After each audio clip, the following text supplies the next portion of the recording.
What's up, everybody? Late Night Keefe here, GhostCultMag.com, coming at you with another live stream. I have had a crazy day. I think the garbage is about to get picked up outside my building like clockwork, so hopefully that won't be too distracting as you're about to hear the machinery of San Francisking behind me or in front of me.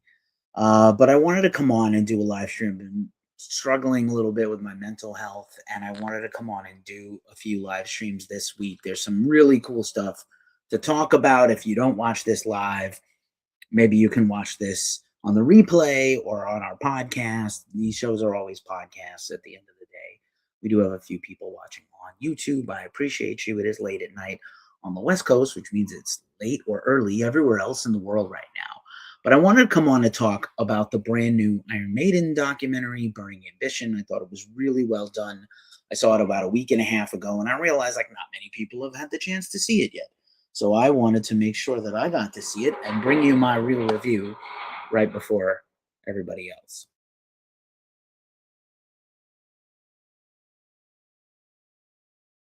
Let me mute myself for a minute while this commotion goes on outside the window. Yeah, meant to get it done by now.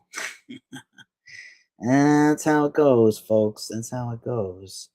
But if you're watching this live, I appreciate you.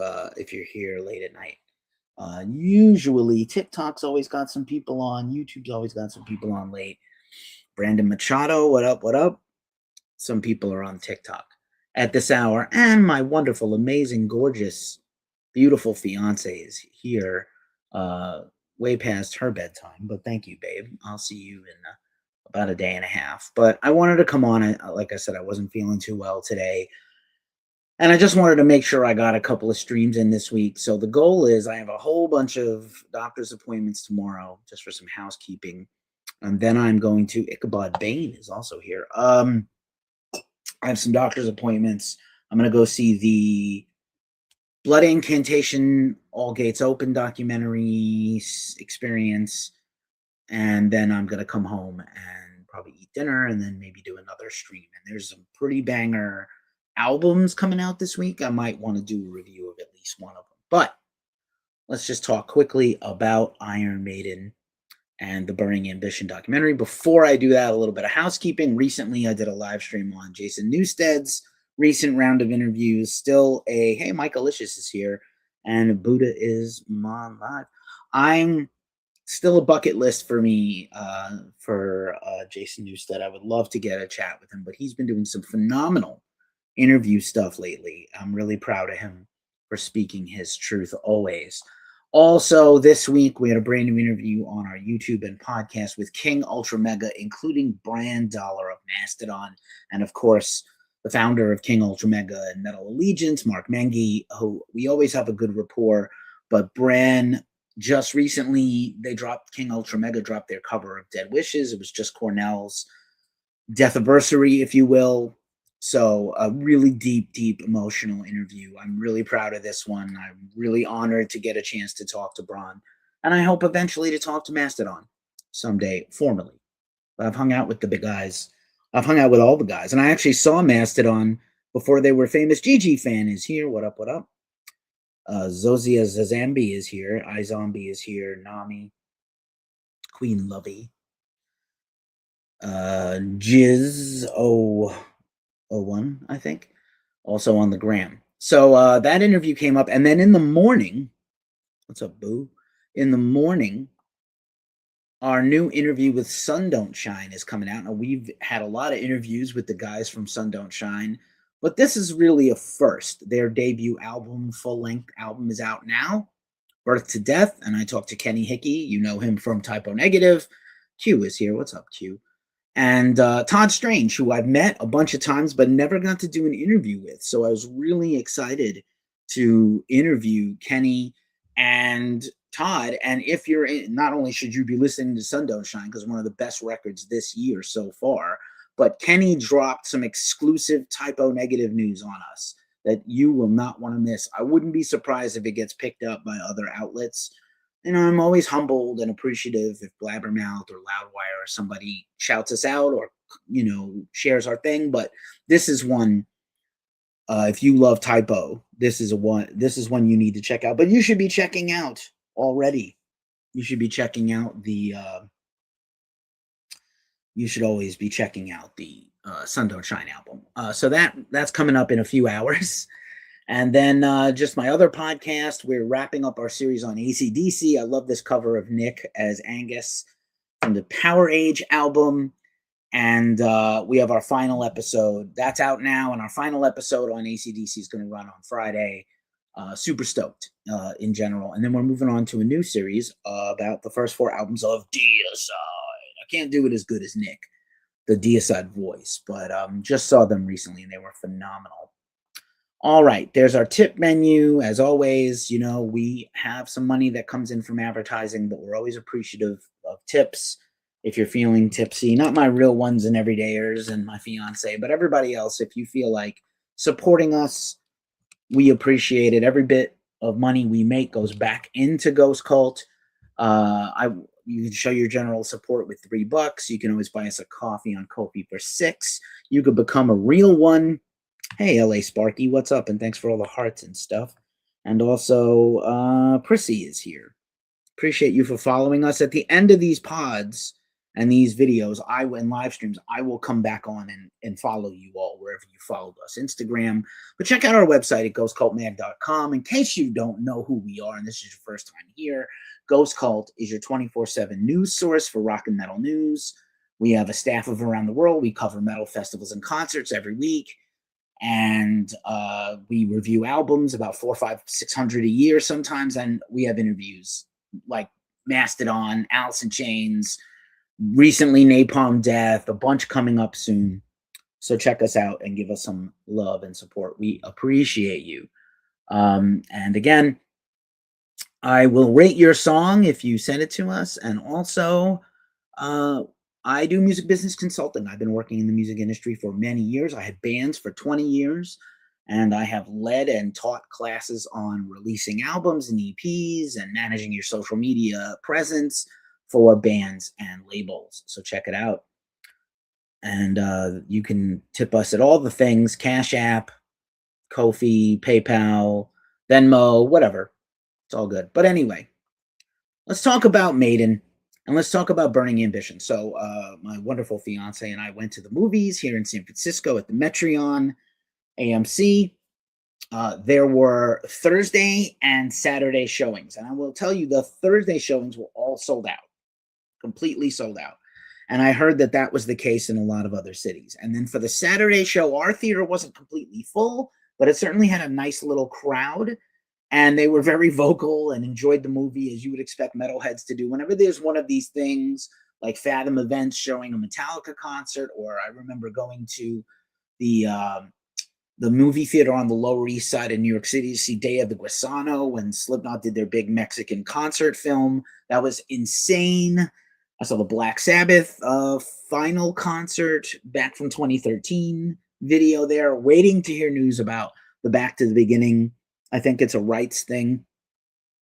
Kratos 6669996 is here. What's up? Miss Parsley is here. Jimenez is here. Thanks for being here. I appreciate everybody for showing up and showing love. We had a nice little crowd for this hour of the night. Even folks watching on Facebook, I appreciate you. I appreciate you. It's nice to see people here. So Iron Maiden, right? We saw the doc. We had spent some time in the city. We got a great lunch. And oh my God, that Spanish bread. Ugh, I may not recover from that experience. But anyway, went to City Lights Books, as you do in San Francisco. We were having a lovely weekend in town, and we went to see Burning Ambition. And I'll talk a little bit in a few about how the band is trying to actually distance themselves from the documentary, but them and their management authorized and paid for this documentary to be made. So it's weird to see them separate themselves from it. Malcolm Venville is the director, and it was written by David Teague. And I think when you're doing a documentary, the writer is also sort of a forecaster, if you will, about like how the films are made. But it was a pretty incredible overall experience. I'll start there.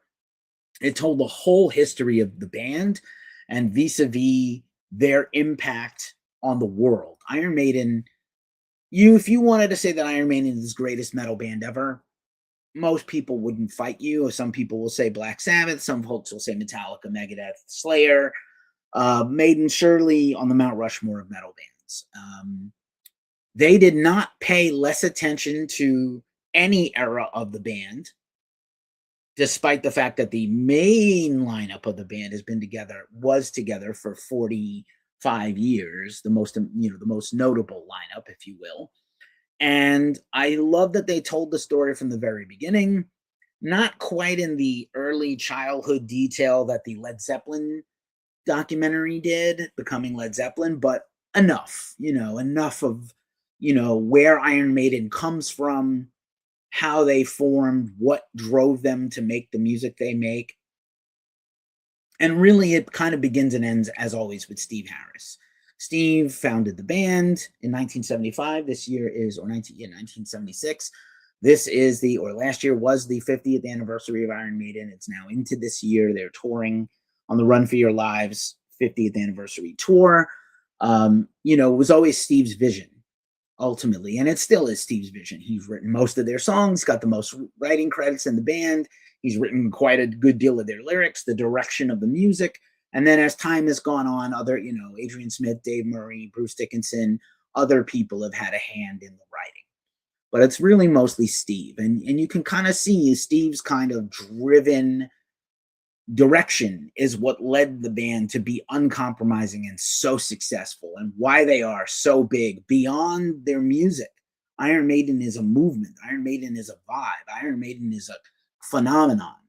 And people who know about Iron Maiden just know Eddie, the head, the zombie mascot of the band. They just know Iron Maiden. They know them. The film has a bunch of people talking about the history of the band, not just the band members themselves. A lot of stuff from Rod Smallwood, their manager, all these years. Actor Javier Bardem, who seems to show up everywhere lately, is a humongous metalhead and loves Iron Maiden. Lars Ulrich was in there. I think people would be surprised at how glowingly he talked about the band. Metallica and Maiden have had rivalries forever, but there's a lot of mutual respect there. Chuck D talked about how he became aware of Iron Maiden and how important they were to him. Just their artwork and Derek Riggs's artwork, as just a huge fan of their shirts, and how he became conscious of them as an important force in music when he was just getting into early hip hop and really just kind of becoming a professional artist himself. And by the way, Chuck D is kind of has an art career. He has an art book out now of all his sketches from around the world. It's what he does in his spare time. He's got a history of hip hop out. So, very fun to see Chuck pop up in the Iron Maiden documentary. And they talk about the early days of the band and, their early members and their earliest, kind of formations. And there's a lot of love talked about Paul Di'Anno, who passed away a year ago. It just passed the 1-year anniversary of Paul passing. And, he's really important to the story of Iron Maiden. There is no Iron Maiden with Dickinson without Paul. And I know that there's like there's some fans that only love the Paul stuff, believe it or not, still. And there's people who think that Maiden just became so much bigger and better with Bruce because he was so bombastic and his range was incredible as a heavy metal singer. But Paul, when we did Iron Maiden on an earlier edition of the other podcast I have, the Glacially Musical Podcast, we were astounded at Paul's really range and talent. Those first few albums, he took a lot of vocal chances. He was really at a time when traditional hard rock, especially classic rock and progressive rock, which Iron Maiden loves, but they dabbled in prog, but much later.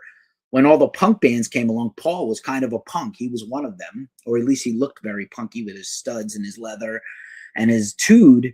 And he was really essential for Iron Maiden crossing over and not being like, fuck these guys, these fogies, these old guard people. They were welcomed as the new guard and came along right behind Judas Priest, kind of right around the first Maiden album. Priest is becoming their full form of a real classic heavy metal band, the new wave of British heavy metal. is coined in a magazine article in 1978, coincidentally, when Maiden comes around.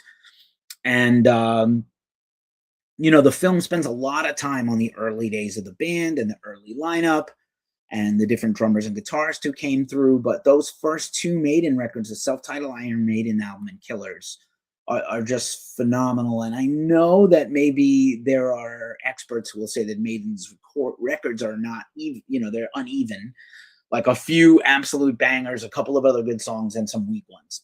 That's most bands of that era. Most bands are, as Nick Cameron of Glacial Musical would say, 30, 30, 30.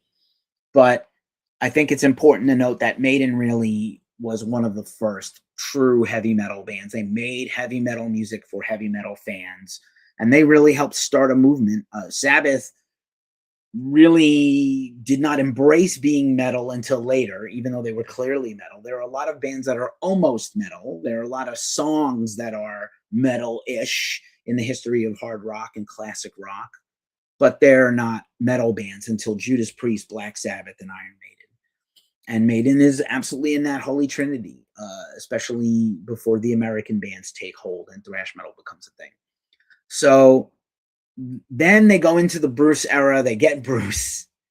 They get the drummer from Samson, Les Binks, who then comes in, and then Bruce comes in.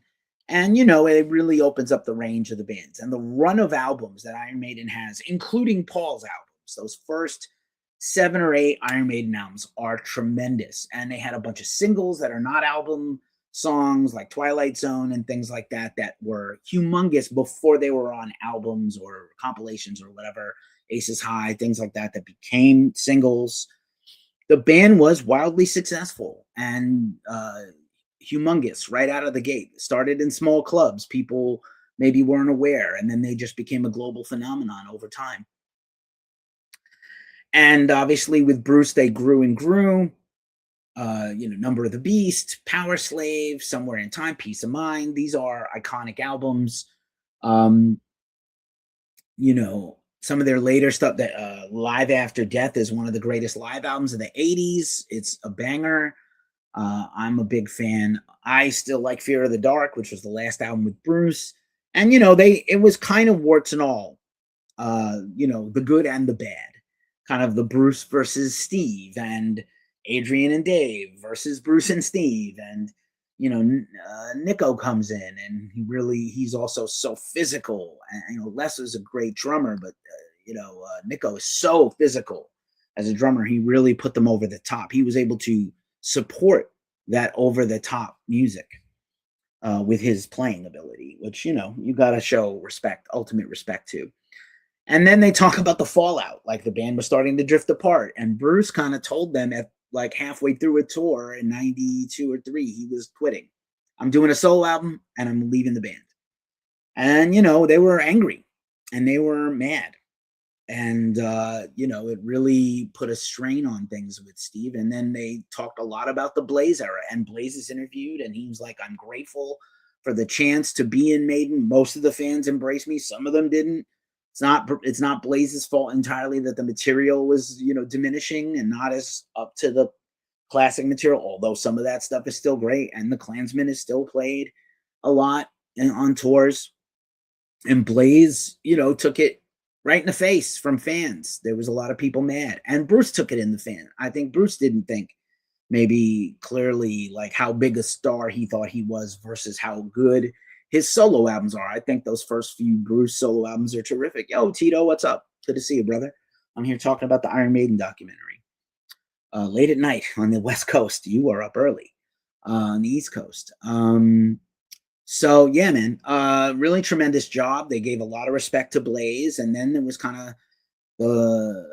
hey, we're not doing so great. We went from doing arenas to theaters to clubs again. And, Bruce wasn't doing as well. Even though he did some tremendous stuff. I highly recommend you check out the Bruce Dickinson documentary where he went to Bosnia-Herzegovina and played a concert in a war zone. I mean, it'd be the equivalent of going to Gaza right now and putting on a concert. And he put himself in the lion's mouth. They were at risk of getting killed constantly, and they put on a tremendous show. That documentary is really great. I saw that. Working a graveyard shift. Got you, brother. That was really great a couple of years ago. I think I want to say maybe right around the pandemic that movie came out. But Bruce comes back in, and basically it's been 25, 26 years, 27 years since Bruce came back in. Fun fact, my band, Grunt, was featured in the Metal Maniacs issue where they announced Bruce's return to the band. There was really no social media, barely any social media back then, just YouTube and websites. And so our band was featured, my demo and our was reviewed, and we were featured at the back pages of Metal Maniacs with Bruce Dickinson on the cover. I think I still have a copy somewhere. If not, I need to pick one up because I'm in it.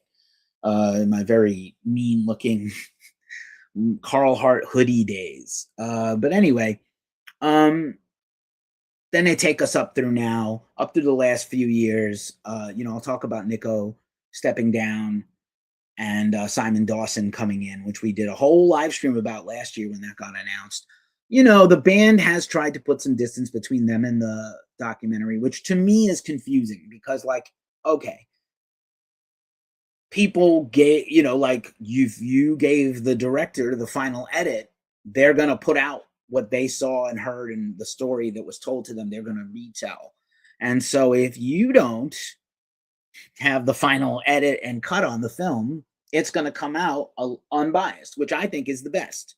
That's actually documentary film is about telling the truth and telling an independent idea, not some, whitewashed storytelling. So I thought it was really cool that it was warts and all, and that Bruce and Steve were mad at each other, and they had to all get in the room and get on a call and be like, what do you think about Bruce coming back in? Well, it took a little thawing out of the freeze of the two of them to make it work. And I guess they don't like, I couldn't think of what else they wouldn't want told. And that would be it. The rift between the band, how it split, how they came back. Maybe they didn't want that out there, but to me, that's what makes it great. It's one of the things that makes it great. I know that Dennis Stratton, one of the first Iron Maiden guitar players who was on the debut Iron Maiden album before he left, complained that there's not enough mentions of him. Dude, you're on one album. I appreciate that he's on that first album, but he's not essential to the story of Iron Maiden and being in it. Steve and Rod Smallwood both were like, I don't know how we feel about this, but I thought it was great. I thought it was really well done. I think when it finally comes to on demand, fans should go see this. If you love Iron Maiden, if you love metal, you definitely want to see this. Hey, Suzanne, what's up? I see you're there, maybe watching too on Facebook. Here's a great picture of Bruce on the last Iron Maiden tour a year and a half ago by Omar. They are, Nico stepped down. He had the stroke. He really we didn't know anything about it until after he had come through it, but he really almost lost his ability to play drums. Tito knows. Tito's a drummer. How hard it would be to have like a debilitating stroke, and drumming is so physical and taxing, and you need your whole body and your whole essence to play drums. Even if you're in a doom band, it's so much work physically to play drums. And he had to learn how to re-drum, and maybe felt like on the last tour that he played on, he was sort of just barely covering the parts and he wasn't as good anymore. I saw Maiden a couple of years ago, and I didn't think they were at all slipping, but maybe like he played enough that you didn't notice. I know people, now we have the internet, you can rewatch videos over and over about how good or not good Lars is, whatever. We don't suffer any Lars slander here at Ghost Coat Man, not to me, not other than what he deserves, not extra slander. But that was tough, and they moved on with Simon Dawson from Bruce's solo band at times, and they've been apparently very solid and good. They're on this Run for Your Lives tour around the world. They're coming to the States this summer and fall with Megadeth and Anthrax on certain dates for Anthrax, but Megadeth on every date. I'd love to get to one of these shows. I don't know how much longer we're going to have Iron Maiden. They have an Iron Maiden kind of festival now, like a convention that's going to take place every year in England, and maybe they're going to play that convention, and eventually I could see them dropping down and just doing that. Nico has a book coming out. I thought the Bruce book was very good. Adrian Smith's book was not good. despite what a personable and great person he is, and a great guitar player and a great performer, I thought his book was pretty lame. Nico's book, which is going to be deeply personal and talk about a lot about his stroke. Hello, boys and girls, which he used to say from the stage at the end of every show when he threw out his wristbands and his jock and stuff, which is like, imagine if you get hit in the face with his sweaty ball jock strap thing. But that's coming out in October. So I'm very looking, one of the most anticipated rock memoirs to come out this year, along with Kim Thiel of Soundgarden. And, Nico is still playing. He has an Iron Maiden cover band, Titanium Tart. He's got his ribs place in Florida. I love Iron Maiden, and I love Nico. I don't know if I want to go to Florida just to get ribs, but Tito, maybe you can help me out with that. Tell me if you've ever been there. But yeah, man, I highly recommend seeing this thing. It's got a great cast. A lot of people tell the story of Maiden. I don't think it's like washed over. I think it's pretty great. IMDb has this technically at 7.6 out of 19 reviews, just in case you care about such things. And on Rotten Tomatoes, it's 83 on the tomato meter and 95% on the popcorn meter. 12 reviews on the tomato meter, which I think is like professional reviewers, and 95% of fans. So that's 250 plus verified ratings. Tremendous job of putting 50 years of Iron Maiden love and lore into a documentary. And again, I got the opportunity to see it, so I wanted to share it with all of you. Just in case, it has not been yet announced for streaming and on demand and for purchase. I'm sure it will be. Let me know in the comments if you're interested in seeing this or you don't care about band biographies. Let me know what other stuff you'd like me to review and share with you. I'm back tomorrow night with another live stream, probably an album review of an album coming out this Friday, and a pretty notable one for metal. And of course, every Thursday I do my live stream, the Weekly Ritual, the Rock and Metal News Show. Once again, if you're here for the first time and you like what you saw, like and subscribe. If not, that's cool. Drop some comments, what you don't like. I read them all. I take them all in, and I make notes. That's it for me. Y'all have a good day. I will be back later today, I guess, in about 16, 17 hours, 18 hours. Peace. Have a good night. Up the irons forever. Maiden. Have a good one. Good night.